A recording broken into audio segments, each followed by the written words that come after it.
So, of course, this is not, the day I saw coming when starting with BG Wealth sharing that, it would seem to come to an end so abruptly and position so many people to have their funds lost or tied up into the exchange or the platform and trust being lost. Now, I know certain people are still paying the tax and still feeling as though it's a possibility of them withdrawing just because they paid the tax. Only time will tell on that. I still have some withdrawals under audit that, I'm still aiming to try to extract and get money off of as well. But one thing for certain, two things for sure.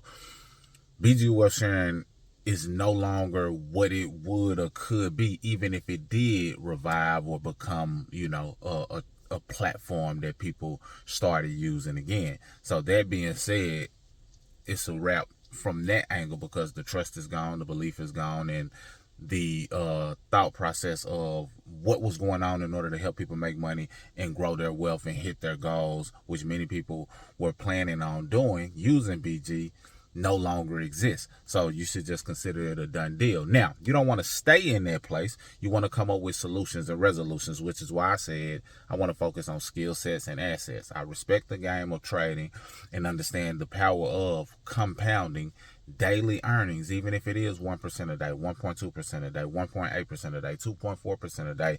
All of that can compound and still help you hit your goals, but you just got to get skilled up. Now, before I share some of the steps that people can take, because people are going in different directions. Some people are like, they jumping into a new program right away that can help them start passively growing their money or copy trading or, some type of robot doing the trade and recruiting attached to it. To each his own. Some people are taking all different paths. I'm not here to tell you what's best for you or what you should do, but you just got to do what's right for you. However, I do not feel like you should just do nothing and take it as a total loss. What do I mean? Even if bare minimum you figure out how to take the loss tied into the exchange as a tax deduction or try to recoup some of your funds, I believe you should try to do that. Some people are going to just take it as a loss, like, hey, it's a learning lesson, take it as a loss, on to the next. And that's cool as well. But what I want to share with you is some steps that you can take that could potentially, heavy on the potentially, position you to be in position to get some of your funds, especially if they have millions of dollars frozen in hell. That means that's millions of dollars that belong to you and I, those who were, I was finna say BG members, but truth be told, victims of BG wealth sharing, is a more accurate terminology for it. So if they're freezing those funds, then what are they going to do with it? And we need to have ways and avenues that can help us tap into those funds so everybody can start getting a piece of what's theirs. Now, the information I'm about to share, some of it you're not going to be able to tap into just yet because it's so early in terms of when the funds were seized, but you'll get the point. And I'll make the document available as well down below. That way, when that time comes, you can follow this blueprint. And if anything changes about the blueprint, then I'll update it as well. Now, before I share the document and the steps of things that you can do in order to position yourself to possibly get some of your funds back. And I say possibly because I don't want you thinking it's a guarantee, it's automatic, none of that. I want you to know that these are some steps that I've vetted, dug into, and said, okay, this could be a way for people to get some of their funds back because I want to provide solutions. Yes, I want you to learn trading and acquire assets and things of that nature. But you got money tied into it, and it's okay for you to be upset and mad about how it played out. It's okay for you to this to not sit well with you and be like, hey, I had money in there and I was doing this because a lot of time was put into it, a lot of money was put into it by certain people and things of that nature. So I just want to come with some solutions. That said, I also want to point out the fact that I've recorded a lot of videos and you can see the journey of, okay, I had belief in it, I was sharing the journey, I was documenting the process, and then as the process started going, my belief was holding firm. I withdrew. My conviction grew even more. But then it started to dwindle as I learned different things and saw different things and did my own digging that I didn't do before because me and Roland came through a trusted voice that, kind of lowered my guardrails from that angle. And many of you who join understand where I'm coming from that angle as well.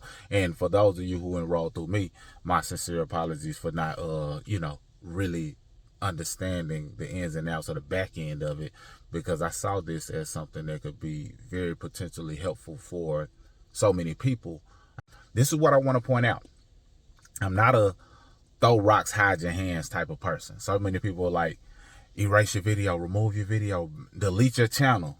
No, this is part of the experience. This is part of the journey. This is part of my document. I will archive those videos and then also make it to where people understand that that was a video in representation of what was going on in that time frame, and letting it be known. You'll see all of the disclaimers and things of that nature under those videos. Of course, people are not going to be able to join, and I'm not, encouraging people to join, even if something comes from BG.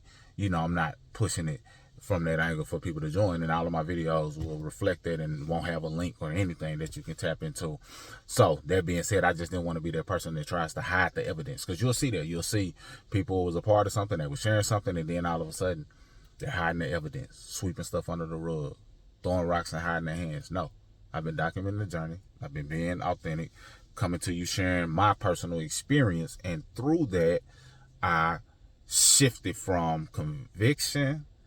I shifted from belief to conviction to doubt and uncertainty, so to speak, just based on what I was saying, to, oh, I was wrong, to being wrong and being publicly wrong and being okay with whatever they, looked like and whatever came with it.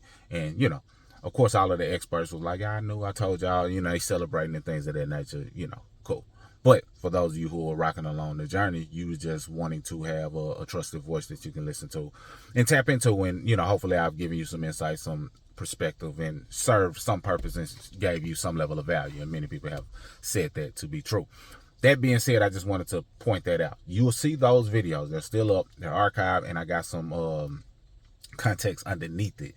And nobody can join the things of that nature. But I'm not the hide the evidence type of person. And in fact, if you delete certain things about the past that you've experienced in your life, that changes everything. Your life will be different. You might not have the same children, the kids and family. It changes everything. It's a part of your history.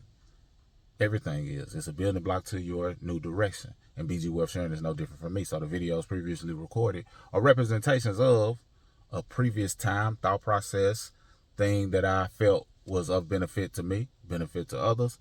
And I wanted to share that journey.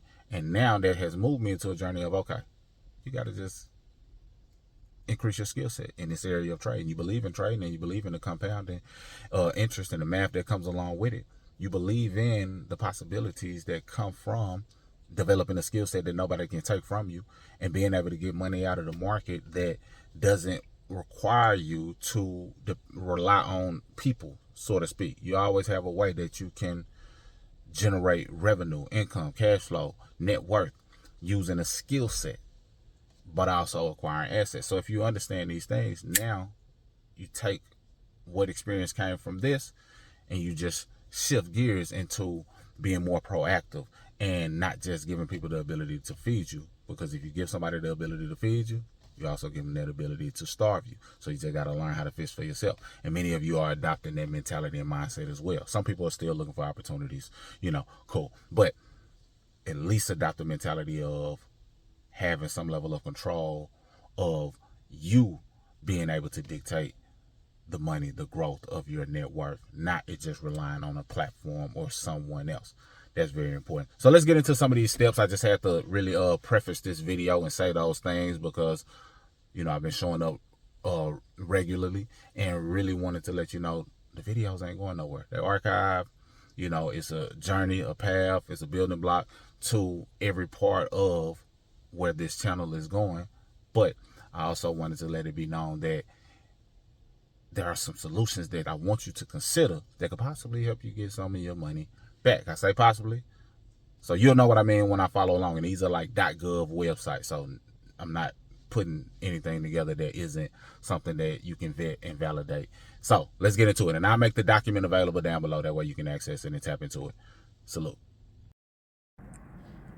All right, so here's the Surviving BG Wealth Sharing Recovery Game Plan. And if you have some other tips and guidance and things that you know of, because you're more, in tune with certain things than I am, then by all means, feel free to share. But these are just some steps that, I believe you can follow that could potentially position you to recoup your funds when that time comes. not financial advice, but I do want to be somebody who can provide solutions in this unfortunate scenario. That being said, so the first thing is, like, making sure it says phase 1, immediate damage control. Stop all taxes and fees. Do not send one more penny for verification, compliance, unrealized gains tax. Regulators confirm this is a final extraction of funds. Now, some of you have already done that and sent the funds, and hopefully it plays out in your favor. But it's looking like this is not something that you should do. I didn't do it, but to each his own. And you can keep me in the loop on if you are able to actually get funds in the account, not in the exchange, in your actual bank account after you paid the fee.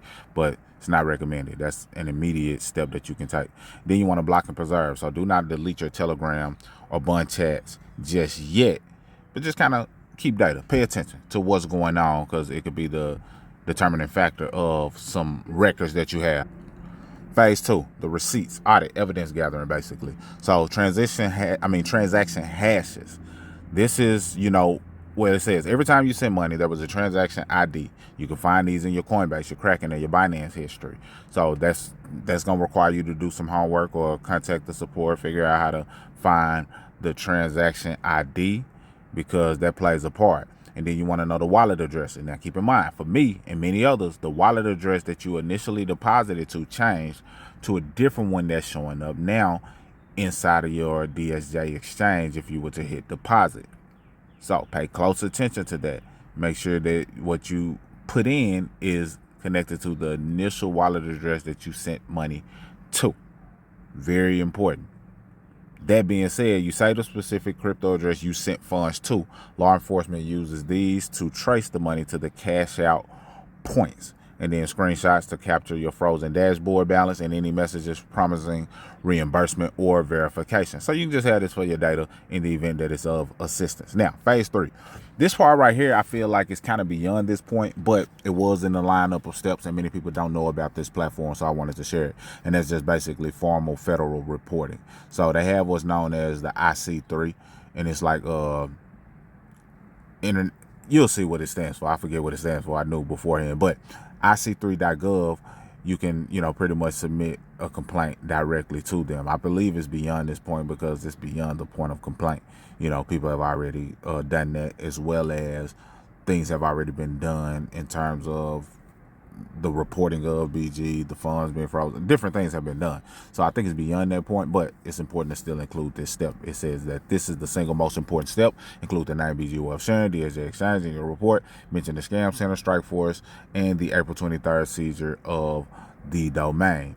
Now, it also says the FTC report. Now, this I think is important to do from the angle of what I said. Hey, if nothing else, see if you can get it from a tax deduction standpoint to where it's not a total loss. And right here it says you can go to reportfraud.ftc.gov, create a record that can be used for potential tax loss claims in the future. So I think this is a good resource that you can consider as well. And then phase 4, monitoring for asset recovery. Now this right here is not ready for you to use right now because it's still very recent. So I'll tell you what I mean.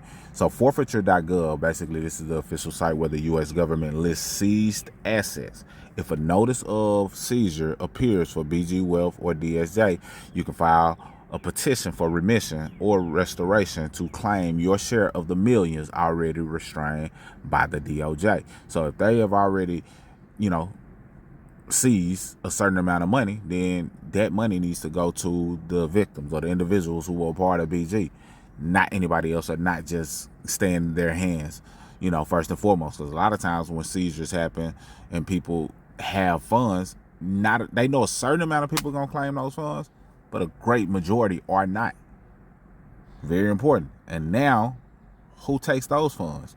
It leaks into the entities of those who, are behind the scenes. So now they came up off of something that they deemed to be a scam because not enough people claimed it. And that's crazy within itself.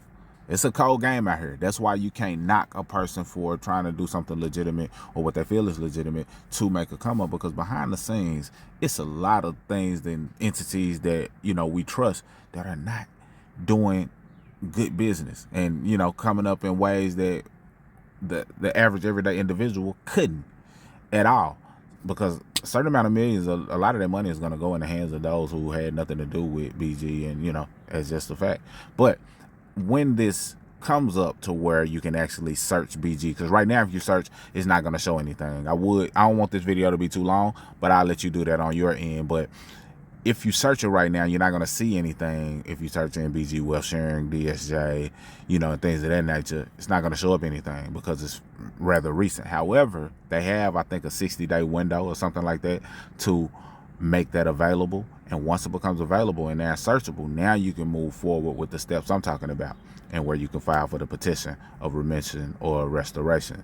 But to search and see whenever BG Wealth Sharing or DSJ is showing up, you'll use that link right here that you see, you know, right there where it says search here. And again, I'm gonna make this document available. I'm gonna make it available in the description so that way you can check periodically on your own and see when BG shows up, and then go from there.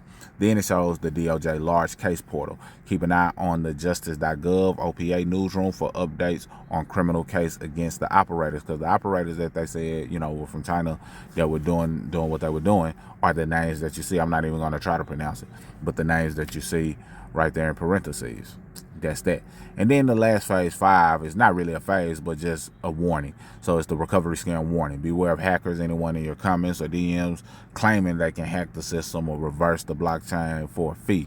You know, and that's basically a recovery scammer. Coinbase and the FBI confirmed that blockchain transactions are irreversible. Only the government can return funds after a seizure. And, you know, so that's a whole nother thing. And typically when it's sent on the blockchain, it's a wrap, no R&B. But don't just fall victim for somebody saying, yeah, you know, I can actually help with that. I'm a positive hacker, you know, because certain people use their hacking skills for good, but don't fall victim to paying someone to do this for you. So these are the steps. These steps will be made available down below in the document form. If you know some other ways that people can recoup,